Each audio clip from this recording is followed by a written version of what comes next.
Brace yourself because Ben Shelton's on the set, and that means that all the record books are about to be broken. From the city of Atlanta, now repping Gainesville. He is an American, and is he in the 4th round? You darn bet he is. I'm going to turn it to my friend Chris Eubanks, who's going to really set the tone of this interview. Go for it, Chris. Yeah, you know, Ben, for a lot of people, I can't even take you seriously looking at you. For a lot of people, you know, your meteoric rise it seemed to happen overnight. But I think we both know there's a philosopher that you take a strong liking to that has a saying that goes, if you got what it takes, I'll take you. Because this here, it took ages. You should know that you can't rush greatness. You know why? Because you're too impatient. Why are you so impatient, man? why are you coming in 2 years on tour? You've ascended inside the top 15. You've made multiple second weeks of slams, and you don't seem to be slowing down anytime soon. Yeah, I never heard that quote in my life. But you don't know what that's from? What is that? Central C? Oh, yes! Of course it's Central C. Then Can't Rush Greatness. I got that because we talked about that album. But yeah, I just enjoy every opportunity that I've had out here. The slams are my favorite tournaments. It seems to be the tournaments that I always show up at the most. The tournaments I have the best runs. I love the 3 out of 5 set format, and yeah, I hope I don't slow down at them because I love the atmospheres and I love being on the desk with you guys. So hey, now what is it? You've only played 11 slams. Speaking of those, you've got 2 semis and a quarter. What is it about the big stage, those big moments, that your game kind of elevates more in those stages as maybe opposed to some of the smaller tournaments, which you've also done well at, but it seems to be like you're a better player at these majors? Yeah, I think I'm a big atmosphere guy. I love the atmosphere at the slams. I love playing on the big courts, big crowds, and the energy is just a little bit different. Also, I think that sometimes on the court it may take me 3 sets to find my rhythm, and you got a lot of time at the slams. So for me, having that extra time, those extra sets, being able to figure it out, it becoming a little bit more of a physical test, which I'm not really scared of, I think are all things that kind of accumulate and it helped me perform my best here. I want to talk about Gainesville, March Madness, Gators. Did you watch that? And also, are you watching the NBA playoffs? 2 questions. Of course you do. And I want to ask if you guys are watching too. But yeah, I watched a lot. You know, they have this motto now, Gator boys stay hot. And if I got an opportunity to sign the camera this week, that's what I was going to say because, yeah, it's been pretty cool for me to watch some of my friends that I was in school with get the national championship. And, yeah, I think that there's a lot of school pride.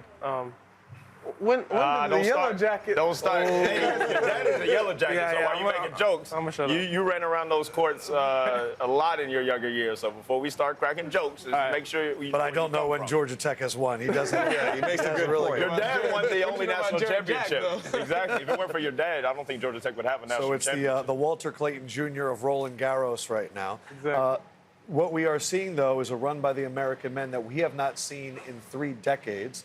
I know when you come here, the other media likes to put the pressure on when are the Americans going to do something.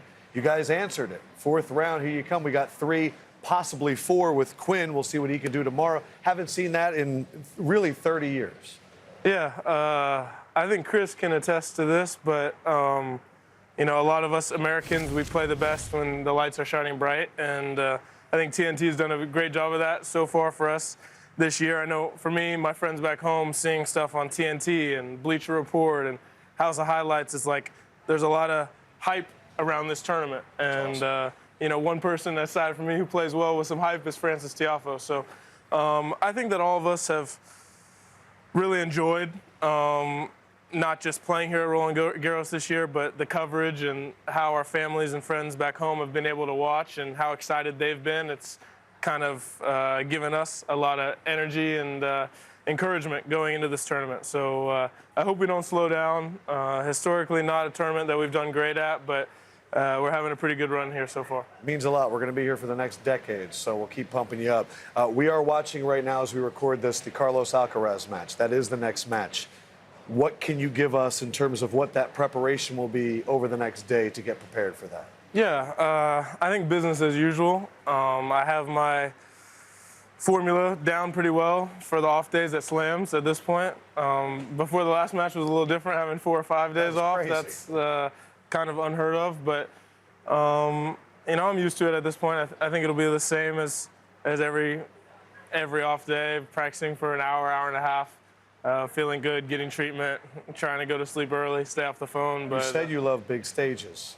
That will be a monster stage. That is going to bring something out of you maybe we haven't even seen just yet. yeah, I'm excited just thinking about it. You know, I think he's up setting a break and 2 sets to love. Yeah. 2 sets to love. Probably a runaway train at this point, but don't want to count anyone out. I'll be Totally. excited regardless of who I play. But to play the defending champion here and Chatrier, kind of my first breakout moment, you could say, at Roland-Garros. It's really exciting. It would mean a lot for me to kind of be in that and feel that. You know, like Sinner said a couple weeks ago, him being the best clay court player in the world right now and having the opportunity to compete against him, you know, give my best and go for it as I always do, and also learn some things at the same time from a great clay courter. I think that's something that I try to do every time I'm on the court with a great clay court player, pick up a few things from them and try to learn, kind of like whenever I'm on a grass court with Chris Eubanks, try to pick up a few tips and tricks. So, yeah, I'm really excited. 22 years old. He has now reached the 4th round in all 4 majors. The future is bright, and it's going to be happening right here on TNT. Ben Shelton, congratulations.